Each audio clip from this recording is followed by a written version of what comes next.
Bienvenidos a un nuevo capítulo de Ecosalud, del programa multiplataforma del Eco Multimedios, donde hablamos de prevención en salud. Hoy nos acompaña la doctora Florencia Brugesser. Ella es médica infectóloga y además epidemióloga, titular de la Dirección de Control de Enfermedades Inmunoprevenibles del Ministerio de Salud de la Nación. ¿Cómo estás, Florencia? Hola, buenas tardes. ¿Cómo estás, Carola? Muy bien, gracias por acompañarnos. Y queríamos hablar de vacunas, ¿no? En principio, ¿cómo se define qué son las enfermedades inmunoprevenibles? Bueno, son todas las enfermedades que tienen una vacuna para prevenirlas. Ajá. O sea, ese es un poco el concepto. Enfermedades inmunoprevenibles, tétanos, difteria, sarampión, rubiola, polio. O sea, son todas las enfermedades que tienen una vacuna para prevenirlas. Y por eso se llaman vacunas, enfermedades inmunoprevenibles. ¿Y qué son las vacunas? ¿Cómo se las define? Bueno, qué pregunta. Bueno, las vacunas son en realidad como sustancias, digamos, para decirlo de una forma, que tienen que ver con partecitos de algún microorganismo, virus, bacteria, o esta misma virus o bacteria atenuada, que significa que se le hizo algún tratamiento químico o físico que, digamos, pierden su capacidad de generar enfermedad, pero siguen teniendo su capacidad para generar una respuesta inmunológica. Claro. Entonces, esa sustancia se inyecta y lo que hace, le enseña al sistema inmunológico para que cuando se encuentre con ese virus, esa bacteria, no digamos, tenga ya los anticuerpos que puedan evitar que esa persona se enferme. Eso es lo que se llama inmunización activa. Ah, bien. Entonces, la inmunización activa, nosotros le enseñamos al sistema inmunológico a cómo defenderse de determinada enfermedad. Hay otra inmunización que es la inmunización pasiva, que son las inmunoglobulinas, cuando ya digamos, hay personas que tienen alguna enfermedad de su sistema inmunológico y reciben inyecciones de, digamos, anticuerpos. Ah, bien. Exactamente. Entonces, como ellos no los pueden producir externamente. Y una inmunización pasiva, que es muy conocida, es la lactancia materna. El bebé, a través de la leche, recibe todos esos anticuerpos. Es uno de los métodos de prevención, ¿no? Exactamente, Directo. por eso es tan importante la lactancia en los primeros meses. Nosotros empezamos a vacunar a los niños a partir de los 2 meses y hay enfermedades que recién van a recibir sus vacunas, por ejemplo, a partir del año. Entonces es tan importante que los primeros meses tengan la lactancia materna porque todos los anticuerpos, digamos, que tiene ya la madre contra muchas enfermedades se los va pasando al bebé en forma pasiva para que durante esos meses esté protegido. Por eso también es tan importante la vacunación en la embarazada. Nosotros vacunamos en la embarazada no solo para proteger a la embarazada, que tiene mayor riesgo de determinadas enfermedades durante el embarazo, como la gripe o influenza, ¿sí? Hepatitis, tétanos, sino también para que esas vacunas aplicadas durante el embarazo generen anticuerpos y cuando el bebé nazca ya tenga esos anticuerpos, además de tenerlos a través de la lactancia. Y por eso, a partir de los 2 meses, ¿ya qué es lo que se le empieza a aplicar? Y bueno, ahí tenemos un calendario, nosotros en Argentina, un calendario uno de los más importantes del mundo, tenemos 17 vacunas. Entonces, el bebé empieza a los 2 meses con las vacunas, una de las vacunas que son más importantes. Ahí tenemos la vacuna, las primeras que se aplican son la vacuna, la BCG, ¿sí? Que es para la tuberculosis. Esa vacuna se aplica, digamos, durante las primeras, primera semana de vida, digamos. Después tenemos la hepatitis B, que esa es durante las primeras 12 horas de vida. Esa es la primera que se le aplica.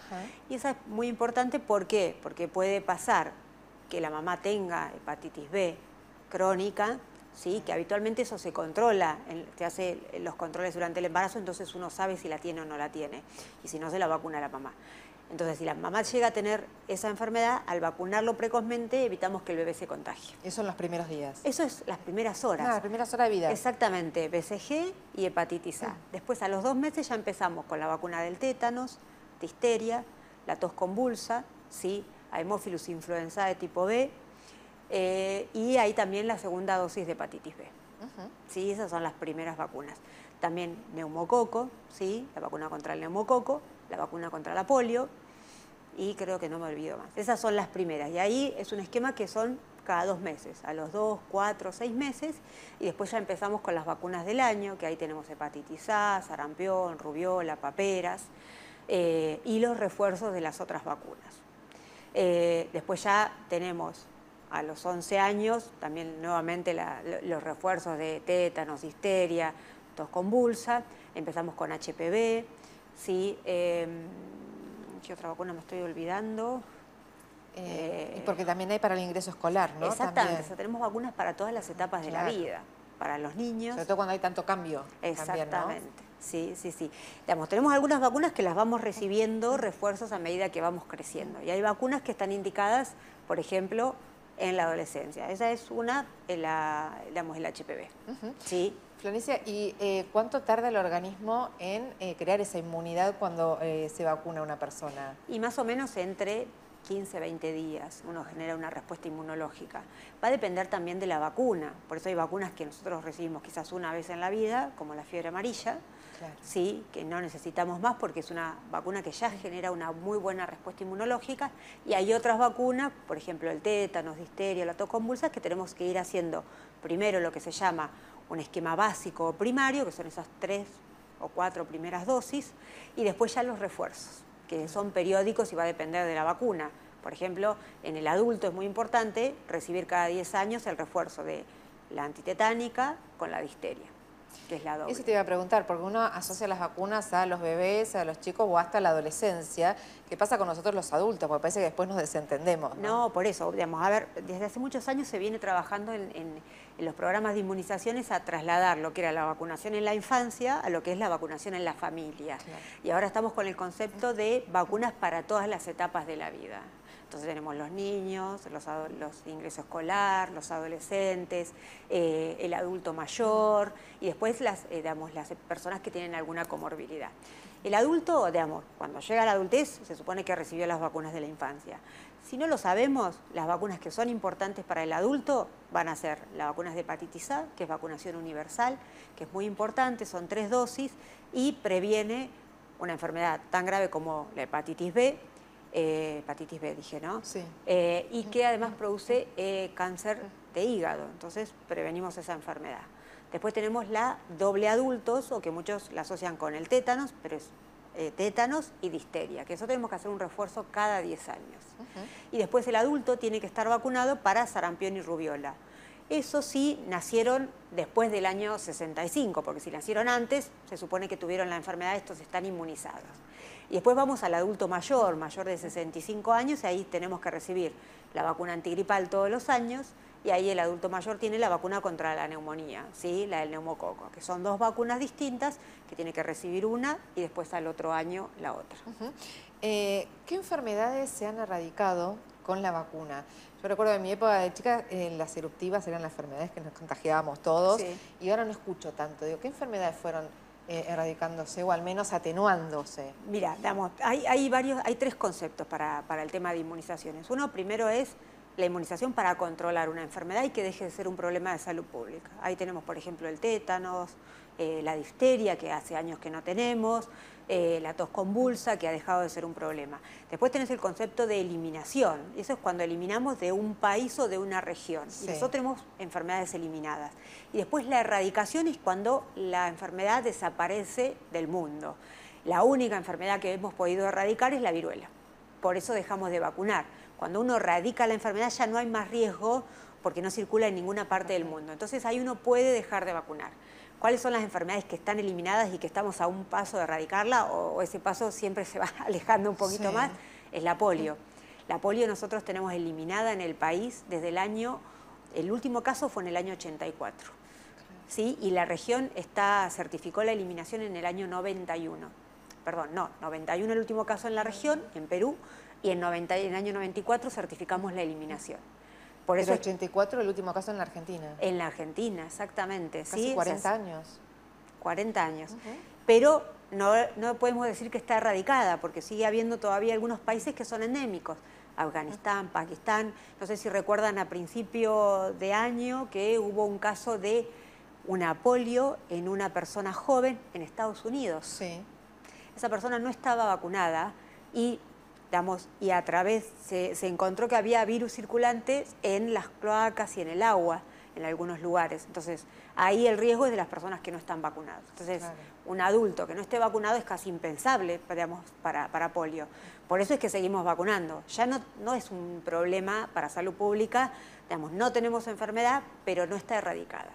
Y las otras enfermedades que nosotros hemos eliminado son el sarampión y la rubiola, que son estas eruptivas que vos decías. Sí. Tenemos otras eruptivas, pero que están controladas, como la varicela, ¿sí? La famosa escarlatina, no sé si... Bueno, escarlatina sigue estando, pero porque se está trabajando en vacunas para esto, porque es una bacteria, un estreptococo. Ah, mira. Pero esa sigue estando, ¿sí? Obviamente que con las medidas, los tratamientos, digamos, quizás no es tan importante, pero las que eran muy importantes, que teníamos muchos brotes, cada 4 o 5 años, el sarampión y la rubiola. La rubiola es muy importante por el tema del síndrome de rubiola congénita, es decir, si una embarazada se contagiaba de rubiola, su bebé podría nacer con malformaciones, como cataratas, problemas cardiovasculares, microcefalia, o sea, había muchas, digamos, y nosotros fuimos el último país que tuvo síndrome de rubiola congénita, que fue en el año 2009. Después ya no hemos tenido más casos de rubiola congénita. Pero sí, el sarampión era una enfermedad que generaba mucha mortalidad, cuadros muy graves, era una enfermedad muy grave, que además del brote, el rash... ¿Uno cree que es una eruptiva, un brote y ya está? No. ¿Por qué afecta el sarampión? El sarampión es, vamos a ver, la varicela es una vesiculosa, o sea, todo el rash que se produce, o sea, todas esas manchitas que son ampollitas. Sí. En el sarampión eran manchas rojitas, ¿sí?, que aparecían y iban confluyendo, pero además producía conjuntivitis y catarro nasal y problemas a nivel respiratorio. Es decir, todas esas lesiones que estaban en la piel estaban en el resto de los órganos.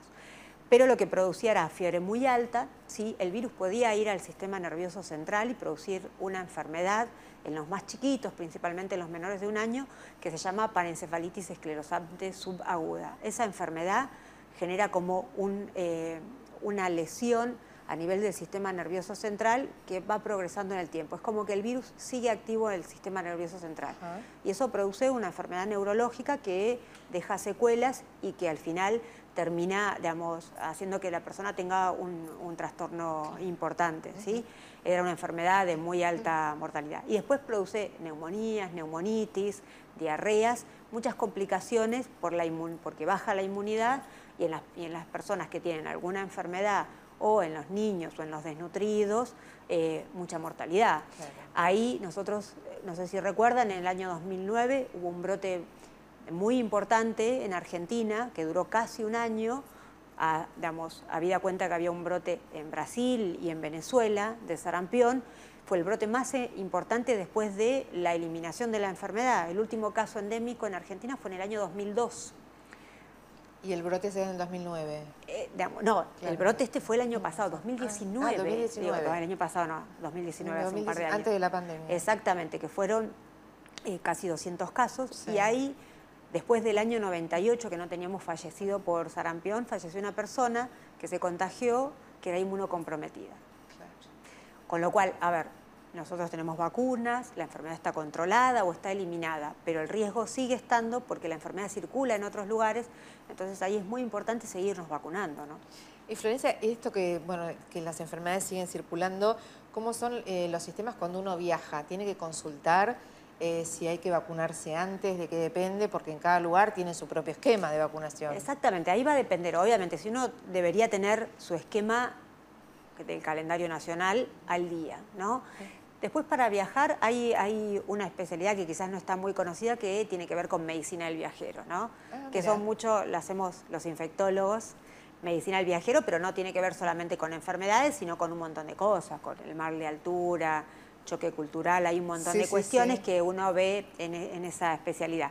Pero una de las cuestiones que analizamos es si se necesita hacer alguna profilaxis, por ejemplo malaria, que a veces tenemos medicación cuando uno va a un área de alto riesgo, o si tenemos que vacunarnos para otra enfermedad. Una de las vacunas que siempre uno consulta es fiebre amarilla. Claro. Fiebre amarilla, ¿por qué? Porque es la única vacuna que está a través del Reglamento Sanitario Internacional. ¿Eso qué significa? Que hay países que te la pueden exigir.